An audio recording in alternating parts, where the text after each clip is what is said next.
Welcome to the Essentia Health podcast series. I am your host, Yeji Lee. In this series, we bring you helpful information to support your well-being and to overcome the many challenges that life can bring. Our aim always is to bring you information or actions to support your well-being that's accessible to everybody. In light of National Suicide Prevention Month, this September, our podcast topic today is on information about suicide awareness and suicide prevention. Our guest today is Norman Weiniger, Vice President of Clinical Services at Essentia Health and licensed mental health practitioner with many years of experience working in the mental health field. Thank you, Yeji, and I'm really happy that we could discuss this important topic today. Thank you, Norman, for being here. To start off, I think, many people have been touched by suicide in some way or another. And, it could be through our families, circle of friends, or, through people in our communities. So I wanted to ask, can you discuss the prevalence of suicide in America today? Certainly, to get started, according to the American Foundation on Suicide Prevention, which is one of the awareness groups that's prominent in this field, they inform us that suicide is the 11th leading cause of death in the United States. I know that the Centers for Disease Control call it a crisis or an area of public health concern. Here are a few of these statistics, Yeji.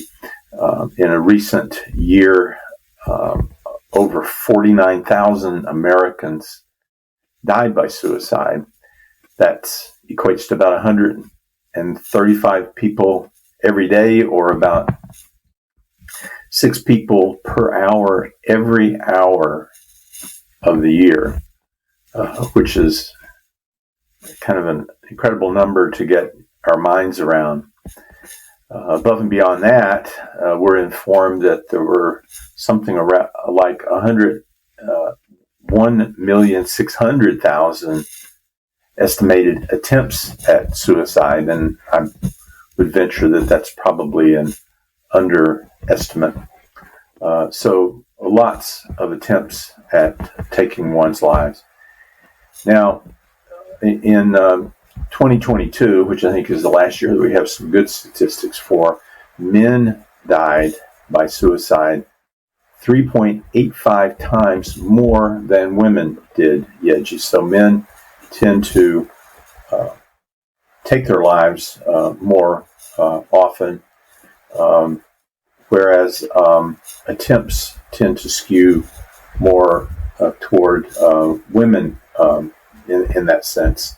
Now, thinking about age and suicide, researchers have found that suicide increases with age, with the highest rate of suicide being for those Americans who are 75 years of age and older. Up that the suicide rate for that group is up to 55 deaths per 100,000 people, and I think in the general population it's closer to 11 deaths per 100,000.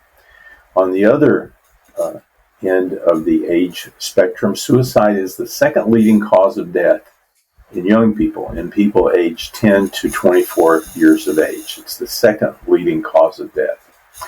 There are also some occupational aspects to suicide prevalency.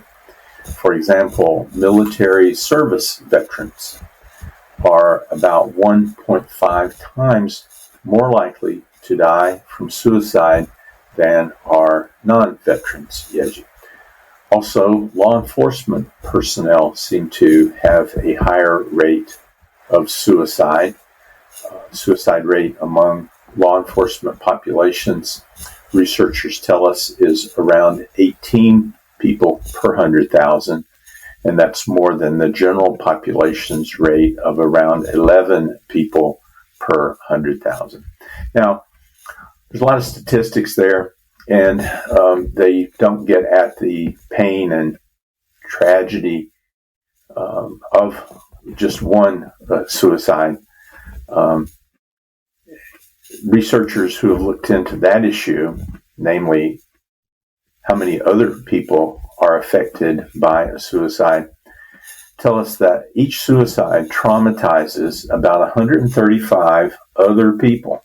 135 other people.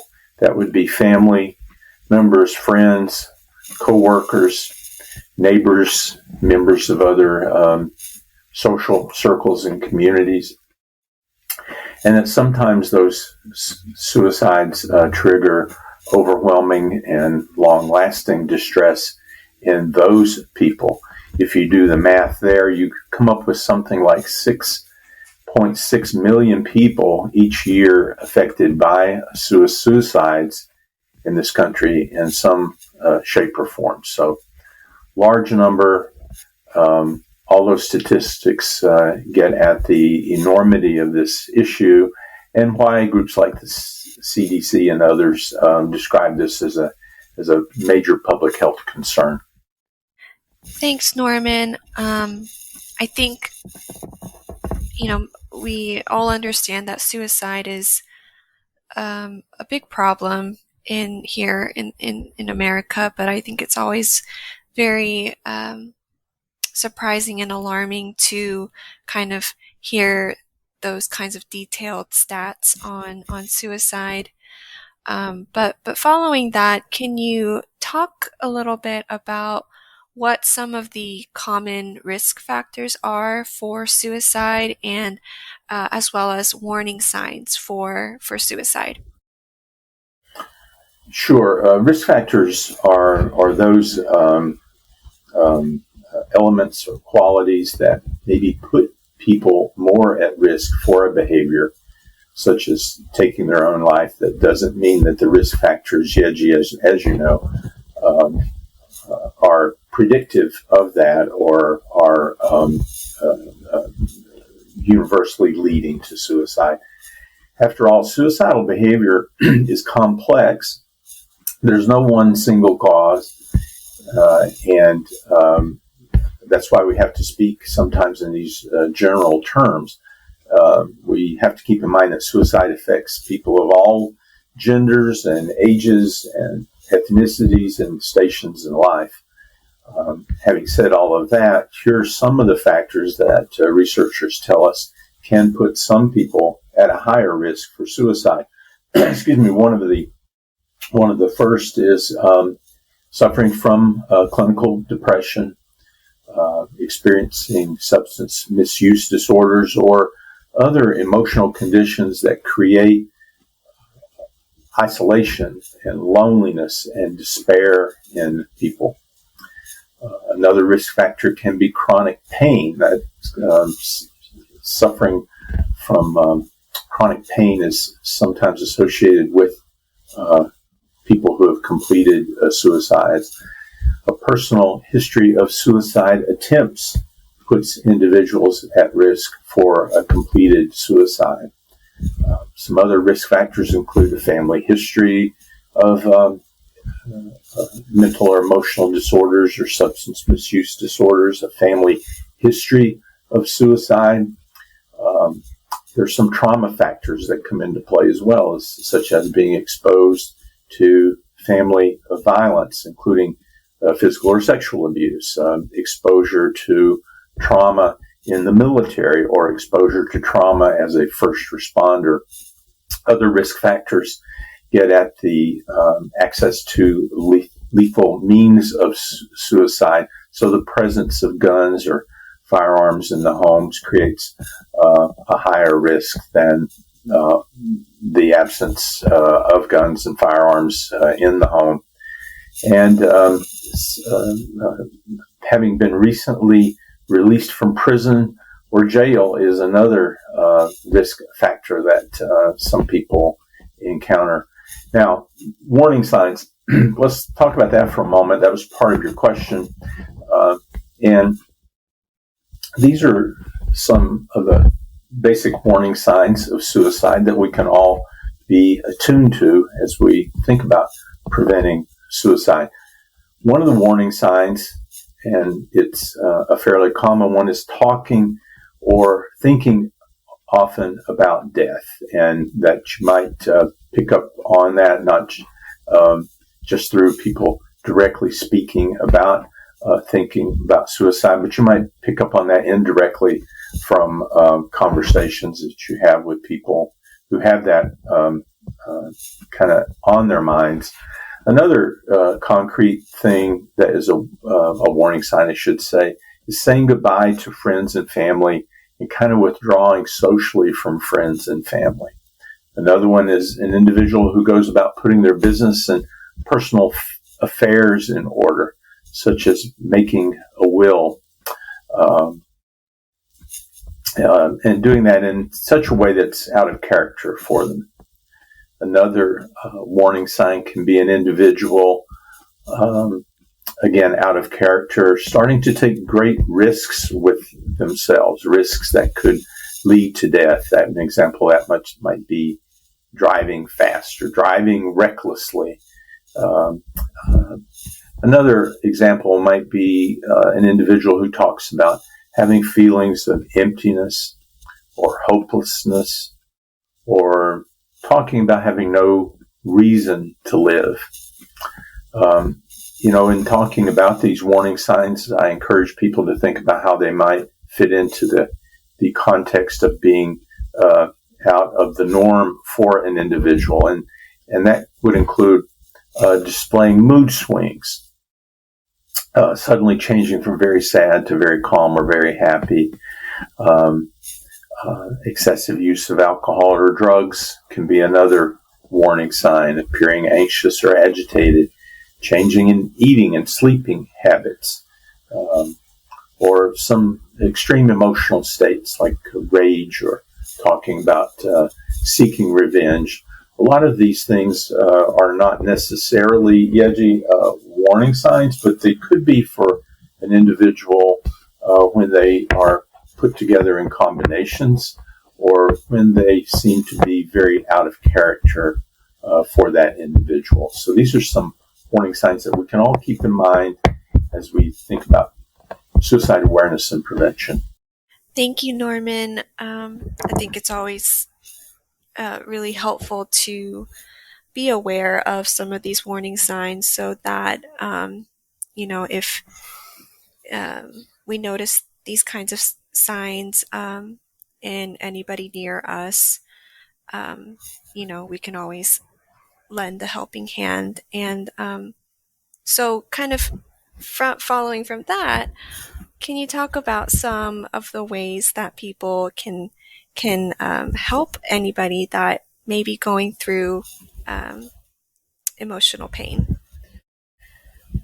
Yes, I like to refer Yeji to some steps that come from the National Institute on Mental Health when they discuss how to help someone who may be dealing with feelings of suicide or taking their own life. And the first one may be a very hard question, an uncomfortable question, but that is to go about asking the individual this question: are you thinking about killing yourself? And to ask it just that way. That has been found to be a question that does not increase suicides or increase suicidal thoughts, which is a common myth here that goes about that if we talk to people, it will put that idea in their minds, and that is a myth. And it's found that asking that direct question is a very helpful way to intervene and help to save that individual's life. Following up on that, the second step is to keep them safe. We want to reduce a suicidal person's access to highly lethal items or places that are dangerous. That's not always easy. Asking if the at-risk person has a plan and removing or disabling their access to those lethal means to take their life can make a difference. So keeping them safe is the second thing to keep in mind. The third thing is to listen, listen carefully, learn what the individual is thinking and feeling. Don't feel that you have to have all of the answers or you have to do all of the things that need to be done. Simply listen. And again, research shows that acknowledging and talking about suicide may in fact reduce rather than increase the person's suicidal thoughts. And very importantly, help them get connected to help. Let me mention this important fact. The country has recently simplified the National Suicide and Crisis Lifeline number to 988. They have simplified it to a 3-digit number similar to 911. And that Suicide and Crisis Lifeline number is 988. People can also text to 988. So keep that in mind. Put that in your phone. That's a line that is staffed 24/7, 365 by crisis intervention specialists, and it's a great resource. Now, above and beyond the 988 number, you can also help people to make a connection with a trusted individual in their life, such as a family member, a friend, a spiritual advisor, a mental health professional, or by calling your employee or student assistance program and speaking with a professional there. Research has also found, Yeji, I'm going to point this out, that staying connected with people after a crisis has been very helpful. So after you've gotten individuals connected to help, it's important for you as a friend or family member or someone who cares about that individual to stay connected with them in terms of follow-up, basically. And I guess finally, Yeji, in that context of helping people, I would hope that people who are listening to us today would want to learn more about this topic, learn more about how to help someone, or to how to help your community when it comes to the topic of preventing suicide and creating greater awareness about it. And to that point, I would encourage people to go to the American Foundation for Suicide Prevention's website, which is afsp.org, and you can learn a great deal more, and you can also learn how to get involved in this topic in a prevention way in your own community. And lastly, of course, people can always call the 988 helpline. Yeji. Thank you very much, Norman. I think that is very, very important information that we're talking about today, and I hope everybody learned a lot today and will want to learn more. So again, if you are thinking about suicide, or you know someone who seems to be thinking about suicide, please call or share the 988 helpline. It could save a life. And again, that number is 988. And with that, we conclude today's podcast. On behalf of everyone here at Essentra Health, thank you for listening.